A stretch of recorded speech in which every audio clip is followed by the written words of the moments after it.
On a day off that I finally got, I spent it with my family in the courtyard of a high-end shopping mall. It was a relaxing afternoon, changing from my suit to casual clothes. The gentle sunlight, the sound of the fountain, and the laughter of children echoed pleasantly. I was just squinting at the smell of coffee when a pleasant voice finally rang out. An employee of a low-tier company, shopping with his family? That suits you well.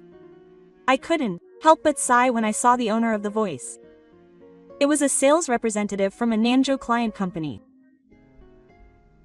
He didn't know where I worked or what position I held, and he kept bothering me as usual. His attitude had always been bad, but I never thought he would bother me in my private life. I ended up meeting the worst person on my precious day off. My name is Mabe Kohei. I'm 35 years old. It's a subsidiary of a major group called Shinyo Holdings. I've been working at Shinko Systems for over 10 years. I originally belonged to the sales department, and as a section manager, I led the field. It may sound like I'm bragging, but my sales performance wasn't bad. There was no point in making the same proposals as others. That's why I stuck to a style of using numbers to derive results. The profit and loss structure of the client, market trends, future revenue forecasts numbers don't lie, and they convince the client. I organize the client's issues, accurately present them, and present realistic solutions. This steady accumulation of effort turned into trust, and before I knew it, the client I was in charge of was ranked high within the group. Was my work appreciated? At the beginning of this year, I was transferred to the investment department of the parent company, Shinkin Holdings. Although my title changed from sales manager of a subsidiary to general manager of the parent company, the essence of what I had to do remained the same. Rather, the shift to work that involved larger amounts of money and responsibility meant that I had to use my attention several levels higher. In the investment department, I am in charge of fund management and investment decisions. Many of the companies in the department were companies I had been working with since my days as a salesperson.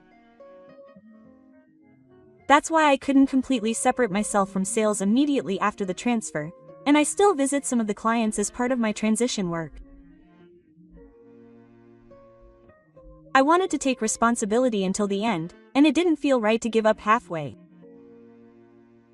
In the midst of all this, there is one troublesome person we just can't let go of. He's the sales representative for Nanjo Masaru Daiichi Material. We've been doing business with Daiichi Material for many years. But the atmosphere has changed ever since he became our contact person. He's decided that our company is a bottom-tier company that couldn't become a major player, and he makes condescending remarks whenever he gets the chance. He's obsessed with titles and academic backgrounds, and he's the type who always pretends to be an orphan. In reality, there's no substance to his words and actions. His evidence is vague, and his numbers are iffy. Even so, he's continued to act nonchalant, using our position as a subsidiary as an excuse.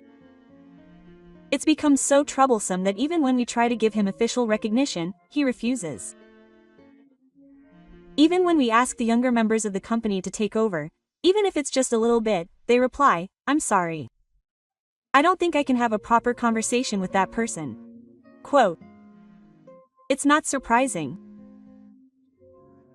That's because the man always interrupts people and looks down on them."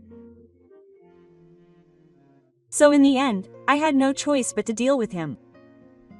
If I dealt with him head-on, I would get exhausted, and I thought about ending it many times. However, due to work-related circumstances and timing issues, the relationship dragged on. I value cold-heartedness above all else in human relationships. It can't be helped that there are differences in status, But I believe that using that as an excuse to belittle or insult the other person is unacceptable. Treat people with the minimum standards of a working adult. I had no intention of continuing to be involved with someone who couldn't do that for long. Still, I've endured it this far because it's my job. I've tried to act as a member of the organization without prioritizing my own feelings. However, the day when my patience reaches its limit will come in an unexpected way later today. The place I visited with the Ariku family was a large shopping complex lined with luxury brand stores. A fountain was installed in the spacious atrium courtyard, creating a sophisticated atmosphere. Despite it being a weekday, there were many customers leisurely enjoying their shopping, and it was a luxurious space where you could experience something out of the ordinary. It was as if a harsh voice from behind me cut through the peaceful moment. An employee of a low-tier company, or a family shopping for the common people. I immediately had a bad feeling about the piercing voice. I knew whose voice it was without turning around. It was the man I had seen many times since the days of Nanjo Masaru. I never thought I would run into him in a place like this. This is the worst. I silently gave him a quick bait and quickly tried to leave. Today is a special day, so I'll ask him to do the deal again later. I wanted to settle this with Obi. But he's not that kind of person. Nanjo took a step toward me with a smirk. That's right. Well, I guess employees of a subsidiary company with free time can take days off even on weekdays. Oh, that's right, that's right. You're still in that credit system diagram, aren't you? You were the sales manager, right? You couldn't go to the parent company. You're like a spoiled elite, you're really pathetic. There was a hint of guilt in every word he said. As usual, he's the type who puts all his energy into raising up those he's decided are below him. Nanjo-san, I'm spending today with my family, so it's private time. I would appreciate it if you could please keep the atmosphere in good spirits. I tried to convey my message calmly and politely, but even those words became material for his boss. Haha. He started telling me to liven up the atmosphere. You don't have any persuasive power when you say things like that. I'm dealing with someone from the parent company. You're just a messenger. Just a currency. You have no right to tell me to liven up. His voice got louder and louder. The eyes of those around him glanced at him, but Nanjo paid no attention. You know, I've been dealing with the head office from the beginning. And yet, subsidiary guys like you keep interfering. Do you think you're superior? Don't make me laugh. Position doesn't refer to superiority or inferiority, but to the place of responsibility. I don't think it's desirable to make light of that word, even in a business relationship. I tried to respond calmly. But he didn't even try to suppress his laughter.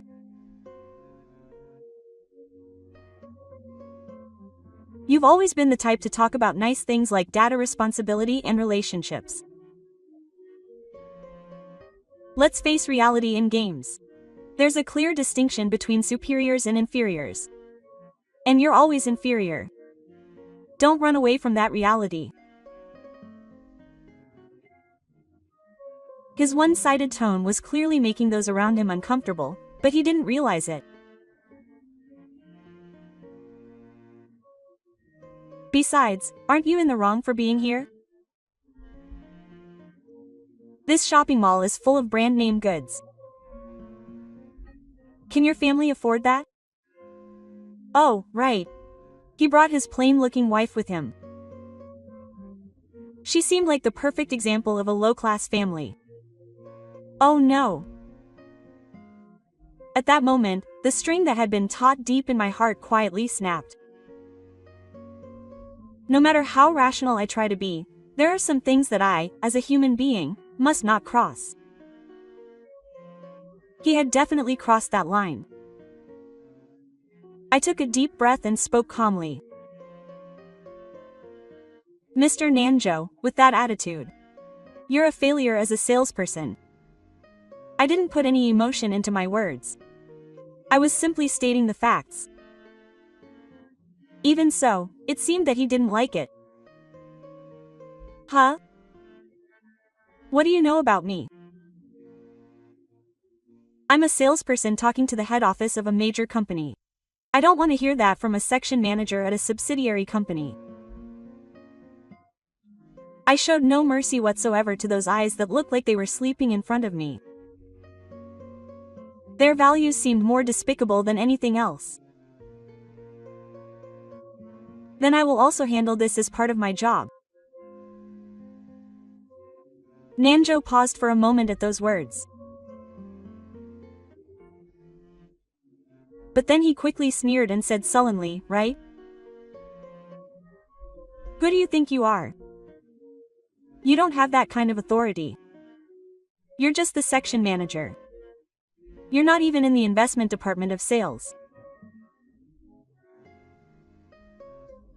Without saying a word, I took my smartphone out of my pocket. I unlocked the screen and swiped my finger over the registered Civil War number. The call connected immediately.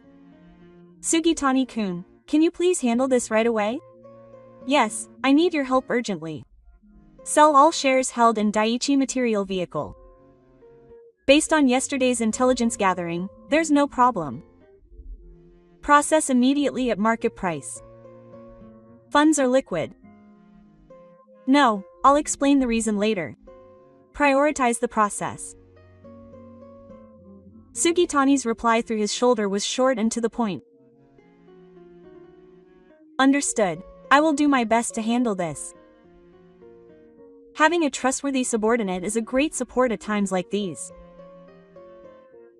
The market is not necessary for investment decisions, but it is up to you to deliberate and decide. After I had told him everything and ended the call, I gently put my smartphone back in my pocket. Oju, who had been watching the whole thing, began to laugh so hard he was holding his stomach.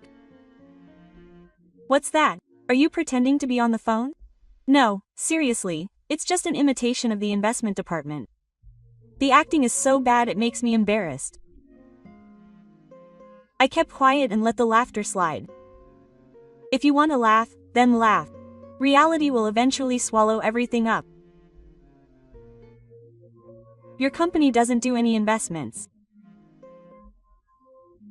At most, the sales department will be messing with Excel. Who did you tell him to sell his stocks? You know you're not fit to own stocks, right? You don't know anything. I never thought it would look so pathetic. Oju-san, the truth will eventually reach you. When that happens, please check whether my position was in favor of the section manager. I didn't change my tone. There's no need to yell or argue.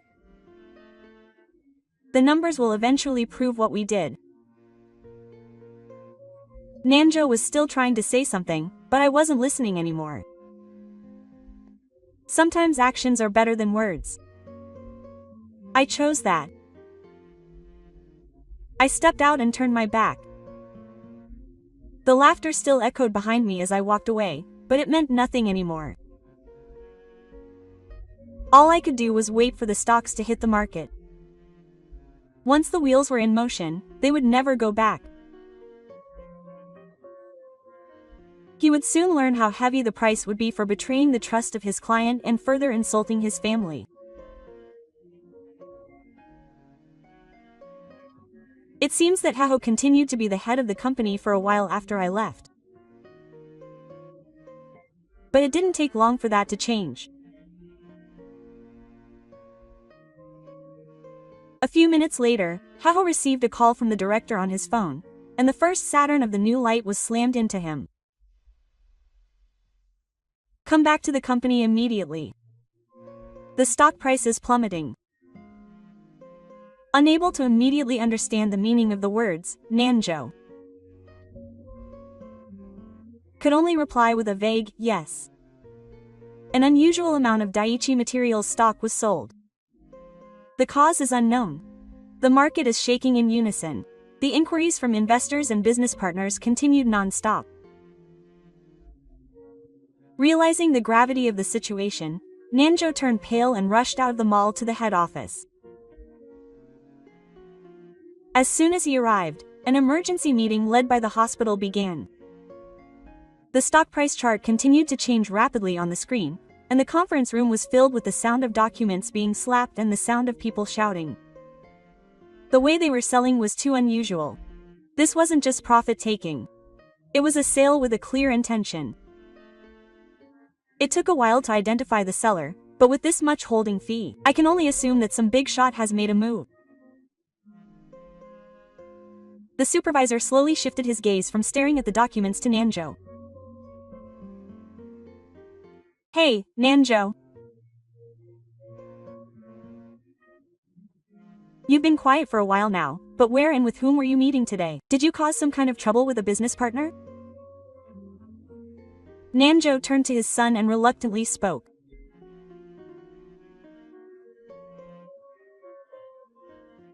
I happened to meet a man named Maka, a business partner, while shopping here, and I assumed he was the sales manager of Shinkin Systems, but that was all that sparked the fire.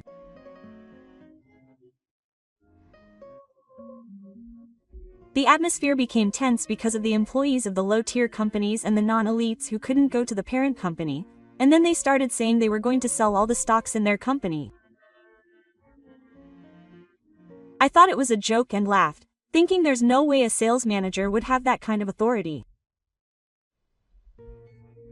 Then it seemed like he was really making the phone call and giving instructions to move the stocks, and at that moment the conference room fell silent. You didn't know about Wakabe Kohei? His sales manager title ended 6 months ago.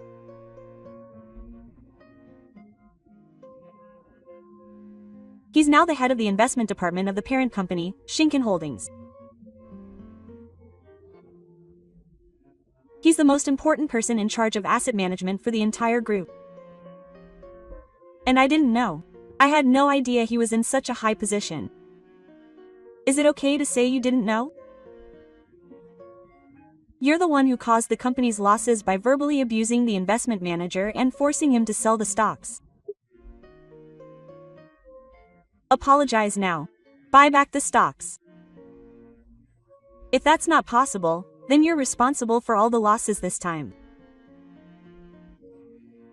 Nanjo took out his smartphone with a pale face and searched for the number with trembling fingers. A single joke was a landmine that could shake the company's fortunes. Only now did he seem to understand. And then his smartphone vibrated. I blinked once at the name displayed on the screen and pressed the call button. It's Maka. After a pause, a hoarse voice reached me through the line. Maka-san, I'm really sorry about what I said earlier. It was just a joke, there was no deeper meaning to it. Her voice was trembling. There was no sign of her usual overbearing mouth. I remained silent for a while and held off on answering. Those few seconds must have felt many times longer to Nanjo. The company is in much more trouble than I could have imagined right now. The stock price has plummeted, I haven't heard from shareholders, and I'm being held accountable by the executives. To be honest, I can't do anything about it on my own, and the excuses and complaints are becoming increasingly vague. Words defending themselves and voices clinging to me alternate. I never took our relationship with Ansha lightly. Even though it's a subsidiary, I thought of them as an important partner with whom I've known for many years. I just happened to get carried away at the time, but that's how I really see it. It was convenient. I can't believe I'm saying such things to someone who was just a company a moment ago.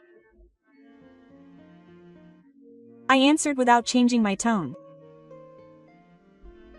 Our company's response has already been completed. It was a process based on investment criteria, not an emotional decision. It was by no means an attack. It sounded like a matter-of-fact report. Right. But could you please buy it back? I tried desperately to make my words sound logical, thinking that it would be better for both Atosha and me to repair the relationship in the long run, but my anxiety were leaking out and it ended up being just a superficial argument. I didn't respond. All I could hear was his plausible explanation. Please help me. The executives told me to say that they would do something, and at this rate I'm going to be left alone. The tone of his plea gradually rose. His words were beginning to show the anxiety of being cornered, but he hadn't reached his true depths yet. On the other end of the phone, Nijo's voice continued to tremble. If I continue like this, it's the end. My work and my family are all about to fall apart, and I never thought that it would turn out like this after all.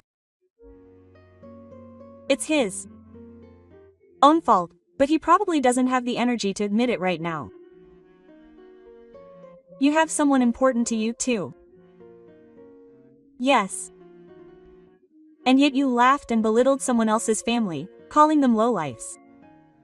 You looked at my wife and insulted her even though you didn't know her, and you even looked down on my children without a care in the world. No, that's not it. I got carried away and meant it lightly at the time. I know all too well that the time I can spend with Mr. Nanjo's family is limited. That's why I went out with my wife on the day off I finally had. I was looking forward to where I would take her, what we would eat, and what kind of smiles I would see. I heard Nanjo gasp from afar. You laughed at that moment. When I looked at my wife's face and saw her appearance, I said, I'm sorry, without a second's hesitation. I realize now that what I did was truly irreparable. I suppose so. But there's a weight to my words that I can't take back. Silence falls. If you buy them back, I can start over. I'm sorry for the company and my life, but I won't repurchase the stocks. The decision has already been made, and there's no room for the market to interfere. Please. I'll even kneel down. I'll do anything. The words, I'll do anything, resonate lightly with you now. All you really needed was a heart that didn't make fun of others from the beginning. Help me. Please. Please. A voice that sounded like someone breaking down in tears echoed from deep inside. But I just listened quietly and said calmly, I don't think there's any point in talking any further. Thank you for your hard work. And then I hung up the phone. The smartphone screen turned quiet and peaceful. There was only a quiet after effect beyond the light that went out. I wasn't angry. It was just that the moment someone I loved was looked down upon, Ichisen was certainly taken aback in his heart. The day after I hung up the phone, the stock price of Daiichi Material fell further. There was no longer enough trust in the company to withstand the temporary selling pressure. Other shareholders also moved to sell in a chain reaction, and the stock price remained stuck at its lowest point, showing no sign of recovery. I felt nothing when I received the report. It was just a risky investment decision. Even the words, "You get what you deserve," seemed mild. After a while, the management of Daiichi Material was attacked. It was probably to clarify who was responsible in the car. Naturally, several articles were subject to this. Formally, he resigned for personal reasons, but in reality, I heard that he was effectively expelled after approval from his superiors. I naturally heard about his subsequent movements through a client from Pluck. It seems that he had completely lost all credibility in the industry. Even when he tried to find a final job, his name was already known as a man who would invite trouble. Arrogance, smugness, and wit. The path he had taken, built up from all of these, was not formed overnight. His life was not destroyed by a single word. It was meant to be destroyed. I still work in the investment department. The amount of money I handle has increased. The number of figures that can be moved by a single decision and the number of people affected have increased significantly since my days in sales. That's why I've decided. I will never again compromise with anyone who tramples on my integrity, no matter how small the opponent or how powerful the organization. That day, when my wife and child were insulted, I felt angry for the first time outside of work. But even so, I was able to calmly draw the line without yelling because I was clear about what I wanted to protect. I won't hesitate anymore. I won't forgive anymore. Quietly. But I have definitely made that vow in my heart. Thank you for watching until the end. If you enjoyed it, please subscribe to the channel. See you in the next video.